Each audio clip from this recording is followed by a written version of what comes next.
The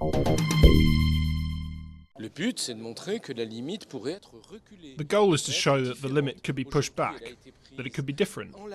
The decision was taken in the absence of real indications, and with no link to the actual performance of plane engines. Because we don't have enough experience, the precautions taken were probably too strong, and we are looking into how to lift this ambiguity.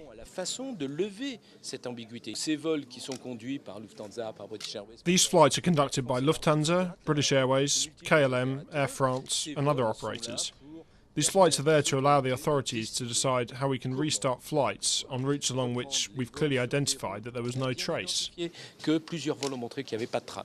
Aujourd'hui, on a fait plusieurs vols d'avions moyen courrier. Today we've had several medium and long-haul flights, with no commercial passengers on board. We at Air France had 7 flights in total, and we'll have the same tomorrow. Le même nombre. Et donc tous ces vols, il y a eu des dizaines de vols.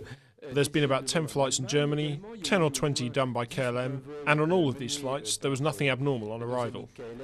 Et sur tous ces vols, finalement, à l'arrivée, il n'y a aucun rapport d'anomalie constaté. Le transport aérien européen, the European air transport industry, which has almost been brought to a halt, is losing 150 million euros per day, and we are on the 5th day. Air France-KLM represents 1/4, or 35 million euros, of daily losses. C'est-à-dire environ 35 millions d'euros de pertes par jour.